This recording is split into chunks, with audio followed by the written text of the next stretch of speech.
Good morning students. Hindi की पाठशाला with Satish Jangra YouTube channel पर मैं आपका हार्दिक स्वागत करता हूं, अभिनंदन करता हूं। आज हम जो हैं गजानन माधव मुक्तिबोध द्वारा विरचित कविता सहज स्वीकारा के प्रथम काव्यांश की व्याख्या और इस काव्यांश से संबंधित जो भी महत्वपूर्ण प्रश्न उत्तर बनते हैं उनका अध्ययन करेंगे। सबसे पहले मैं गजानन माधव मुक्तिबोध के बारे में बताना चाहूँगा। गजानन माधव मुक्तिबोध हिंदी साहित्य के एक बेजोड़ कवि माने जाते हैं। इनका जन्म 13 नवंबर सन 1917 को मध्य प्रदेश के ग्वालियर जिले में सयोपर नामक स्थान पर हुआ था तथा ये बचपन से ही घुमक्कड़ प्रवृत्ति के व्यक्ति थे। ये अपने भाइयों में सबसे बड़े थे। इन्होंने सन 1945 में हंस नामक पत्रिका जो प्रकाशित होती थी उसके संपादक मंडल के भी ये सदस्य रहे और उन्होंने काम किया था। सन 1956 से सन 1958 तक नया खून नामक पत्र के संपादन कार्य से भी ये जुड़े रहे हैं। 11 सितंबर सन 1964 को नई दिल्ली में इनका देहांत हुआ। इनकी जो प्रमुख काव्य रचनाएं हैं चांद का मुंह टेढ़ा या भूरी भूरी खाक धूल। अगर मैं कहानी संग्रह की बात करूं तो काठ का सपना या सतह से उठता आदमी। इनका जो विशेष उपन्यास जो प्रसिद्ध हुआ विपात्र। अब अगर मैं इनके साहित्यिक विशेषताएं बताऊं तो इन्होंने हमेशा जो शोषक वर्ग है अपने साहित्य में उसके प्रति घृणा रखी है और शोषित वर्ग के प्रति हमेशा सहानुभूति रखी है। इन्होंने समाज का यथार्थवादी चित्रण किया और निराशा, वेदना और कुंठा का भी इनका प्रमुख विषय रहा है। इन्होंने वैयक्तिकता पर ज़्यादा बल दिया अर्थात मैं शैली का ज़्यादा प्रयोग किया और इनकी जो भाषा शैली है उसमें थोड़ी सी आपको जटिलता मिलेगी। आसानी से शब्दों का अर्थ समझ में नहीं आएगा। और मैं अगर बिंब की बात करूं तो ये बिंब बनाने में सर्वश्रेष्ठ कवि माने जाते हैं। गजानन माधव मुक्तिबोध जी ने छंदों की दृष्टि में मुक्तछंद का ज़्यादा प्रयोग किया और अलंकारों की अगर बात करें तो अलंकारों में इनके जो बहुत प्रिय अलंकार रहे अनुप्रास, सौर मैत्री, उपमा, रूपक और उत्प्रेक्षा के साथ साथ मानवीकरण अलंकार का भी इन्होंने प्रयोग किया है। आज जो मैं कविता पढ़ आपको बताऊंगा उसमें गजानन माधव मुक्तिबोध ने जो है यह बताने का प्रयास किया है कि हमारे जीवन में जो सुख दुख, राग विराग, हर्ष विषाद, आशा निराशा या जिस भी प्रकार के जो भी भाव आते हैं, परिस्थितियां आती हैं, उनका हमें सहज रूप से उनको स्वीकार करना चाहिए। तो आइए पढ़ते हैं कविता सहज स्वीकारा है। जिंदगी में जो कुछ है, जो भी है, सहज स्वीकारा है, इसलिए कि जो कुछ भी मेरा है वह तुम्हें प्यारा है। गर्बीली गरीबी यह ये गंभीर अनुभव सब, यह विचार वह भाव सब, दृढ़ता यह भीतर की सरिता, यह अभिनव सब, मौलिक हैं मौलिक हैं। इसलिए कि पल पल में जो कुछ भी जागृत है, अपलक है, संवेदन तुम्हारा है। तो गजानन माधव मुक्तिबोध जो हैं परम पिता परमात्मा या असीम सत्ता प्रभु को संबोधित करते हुए कहते हैं कि हे प्रभु, जिंदगी में आज मेरे पास जो कुछ भी है वो मुझे सहज स्वीकारा है। सहज स्वीकारा का मतलब होता है खुशी खुशी पूर्वक स्वीकार कर लेना। कहता है कि हे परमपिता परमात्मा, आज मेरे जीवन में जो कुछ भी है मैंने उसको खुशी पूर्वक स्वीकार किया है। इसलिए कि जो कुछ भी मेरा है वह तुम्हें प्यारा है। कवि कहता है कि आज जो कुछ भी मेरे पास है वो इसलिए मुझे स्वीकार है क्योंकि वो तुम्हें बहुत पसंद है, तुम मुझसे प्यार करते हो। गर्बीली गरीबी है, ये गंभीर अनुभव सब, यह विचार वैभव सब। कहता है कि मेरे जीवन में अगर गरीबी भी आती है तो मैं उस गरीबी को भी गर्व से युक्त मांगता हूँ। गर्बीली गरीबी का मतलब होता है गर्व से युक्त। जीवन के जो ये गंभीर अनुभव हैं या विचार वैभव, विचार जो वैभव का जो मतलब होता है वो विचार रूपी ऐश्वर्य होता है। तो कवि कहता है कि मेरे जीवन में अगर गरीबी भी है तो वो गरीबी भी मुझे गर्व से युक्त लगती है।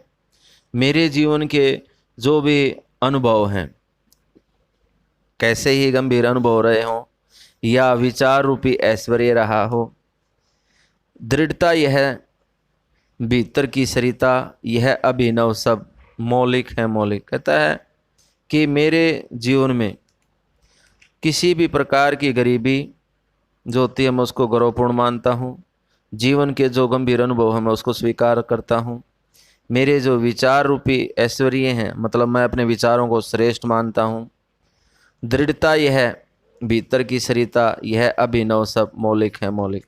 कवि कहता है कि मैंने अपने जीवन में जो कुछ भी संचित किया है, जैसे उदाहरण के तौर पर गर्व से युक्त गरीबी या जीवन के गंभीर अनुभव, विचार रूपी ऐश्वर्य या श्रेष्ठ विचार या दृढ़ता या आंतरिक सरिता, सब कुछ मुझे मौलिक हैं। अर्थात इसमें मुझे किसी भी प्रकार का बनावटीपन दिखाई नहीं देता है। इसलिए कि पल पल में जो कुछ भी जागृत या अपलक है, संवेदन तुम्हारा है। अपलक का मतलब होता है बिना पलके झपकाए एकटक देखना, और जागृत का मतलब होता है जागृत। मौलिक का मतलब होता है मूल रूप से, और संवेदन का मतलब होता है सुख दुख। तो कवि कहता है कि हे भगवान, इस संसार में प्रतिपल जो कुछ भी मुझे दिखाई देता है या जो कुछ भी प्रकाशित होता है या जो कुछ दिखाई भी नहीं देता, जो गोचर या अगोचर जगत में तुम्हारा ही संवेदन है। अर्थात इस जीवन में जो कुछ भी सुख दुख की अनुभूति है जो मेरी आँखों के समक्ष होती है, जो पल पल बताया ना, तो प्रतिक्षण समक्ष जो होती है वो आपके ही द्वारा निर्मित है। मैं आपको बता दूं प्यारे बच्चों, गजानन माधव मुक्ति बोध जो हैं वो छायावादी जो चेतना है उससे काफ़ी प्रेरित कवि थे। और छायावादी युग इन कवियों की एक विशेषता रहती है कि उनकी कविता का सीधे रूप में अर्थ समझ में नहीं आता है। यहाँ भी अगर आप देखो तो आप देखोगे कि गजानन माधव मुक्ति बोध की जो ये कविता है सामान्य वे से आपको समझ में नहीं आएगी, थोड़ी सी आपको मशक्क़त करनी पड़ेगी। तो दोबारा मैं आपको इन पंक्तियों की व्याख्या बता रहा हूँ। कवि कहता है कि हे भगवान, आज मेरे जीवन में जो कुछ भी है मैं उसको खुशीपूर्वक स्वीकार करता हूँ। इसलिए स्वीकार करता हूँ क्योंकि वो सारी बातें तुम्हें प्रिय हैं। उदाहरण के तौर पे कवि कहता है कि मेरे जीवन में अगर गरीबी भी है तो मैं उसको गौरवपूर्ण मानता हूँ। सामान्यतः क्या होता है, जब किसी व्यक्ति के जीवन में गरीबी का दौर आता है तो व्यक्ति हताश दुखी हो जाता है और उसे कुछ भी दिखाई नहीं देता। लेकिन कवि यहाँ ये कहता है कि अगर मेरे जीवन में आज गरीबी भी है तो मैं उसको गर्व से पूर्ण मानता हूँ। मेरे जीवन के जो गंभीर अनुभव हैं या जो विचार हैं मैं उनको श्रेष्ठ मानता हूँ। मेरे विचारों में एक अलग प्रकार की दृढ़ता है। मेरे जो विचार हैं वो नदी की जो धारा होती है उसके समान प्रवाहमान हैं, सब मौलिक हैं, उसमें किसी प्रकार का कोई भी बनावटीपन नहीं है। और अंत में कवि कहता है कि हे परमपिता, इस संसार में जो कुछ भी मुझे दिखाई देता है या जो कुछ भी प्रकाशित होता है या कुछ दिखाई भी नहीं देता, वो सब कुछ तुम्हारा ही संवेदन है। अर्थात तुम्हारे ही सुख दुख की अनुभूति है।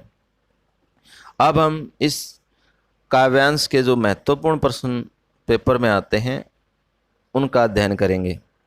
तो सामान्यतः क्वेश्चन पूछा जाता है कि इस अवतरण के कवि तथा कविता का नाम बताइए। तो इस अवतरण के जो कवि हैं वो गजानन माधव मुक्तिबोध जी हैं और कविता का नाम सहज स्वीकारा है। दूसरा जो क्वेश्चन बनेगा, कवि ने अपने जीवन में क्या क्या स्वीकार किया है। कवि ने अपने जीवन में गरीबी, गंभीर अनुभव, विचार वैभव और दृढ़ता इत्यादि को स्वीकार किया है। कवि को गरीबी कैसी लगती है और क्यों? कवि को जो गरीबी है वो गर्वीली लगती है, क्योंकि उसे जो ये गरीबी है वो गरीबी भी एक अलग प्रकार की प्रेरणा उसको देती है। इस काव्यांश का काव्य सौंदर्य आपसे पूछे तो आप बताओगे कि प्रस्तुत जो काव्यांश है इसमें गजानन माधव मुक्तिबोध जी का रहस्यवादी जो भावना है उसका चित्रण हुआ है। खड़ी बोली भाषा का प्रयोग है, शांत रस का यहाँ पर प्रयोग हुआ है। अगर हम शब्दों की बात करें तो तत्सम तद्भव और विदेशी शब्दों का समावेश है। अलंकारों की बात करते हैं तो यहाँ अगर आप देखो तो अनुप्रास अलंकार है, जैसे गर्बिली गरीबी में अनुप्रास अलंकार है। विचार वैभव, इसमें रूपक अलंकार विचार रूपी वैभव, तो रूपक अलंकार भी है और अनुप्रास अलंकार भी है। दूसरा, इसमें अगर बिंब की बात करें तो बिंब योजना बड़ी ही सरल है। अब इसमें एक क्वेश्चन आएगा कि भाई टिप्पणी कीजिए गर्बिली गरीबी से। गर्बिली गरीबी से अभिप्राय होता है गर्व से युक्त दरिद्रता, अर्थात गर्व से युक्त गरीबी। सामान्यतः क्या होता है कि जब व्यक्ति के जीवन में गरीबी आती है तो व्यक्ति हताश, निराश, दुखी हो जाता है, अपना धैर्य खो बैठता है और जीवन के प्रति उसका दृष्टिकोण सात्विक नहीं रहता। लेकिन यहाँ कवि ने एक ऐसी गरीबी का वर्णन किया है जिसमें डूबकर वो हताश, निराश या दुखी नहीं होता, बल्कि धैर्य, साहस और स्वाभिमान से उसका सामना करता है और उसी गरीबी में जीकर वो खुश है। तो दूसरा कवि ये भी कहता है कि ये जो गरीबी है, ये जो गरीबी युक्त जो जीवन है, इसमें उसको कोई शोक या वेदना नहीं होती, बल्कि उस गरीबी में भी वो अपना जीवन यापन करना चाहता है। क्यों? क्योंकि कवि का मानना है कि जीवन में जो सुख दुख की परिस्थितियाँ आ रही हैं वो भगवान जो परमपिता परमात्मा है, जो सृष्टि के कण कण में विद्यमान है, उसी का दिया हुआ है और इसको भगवान का प्यार समझकर कवि जो है प्रत्येक परिस्थिति में जो है वैसा रहना चाहता है, इसलिए उन बातों को वो स्वीकार करता है। तो मैं उम्मीद करता हूँ आपको गजानन माधव मुक्तिबोध जी के जीवन परिचय, उनकी साहित्यिक विशेषताएं और प्रथम काव्यांश की जो व्याख्या और उसके जो अति महत्वपूर्ण प्रश्न उत्तर आपके पेपर में आते हैं वो समझ में आ गए होंगे। आप प्लीज़ मेरे चैनल को लाइक, सब्सक्राइब और शेयर ज़रूर करें। धन्यवाद।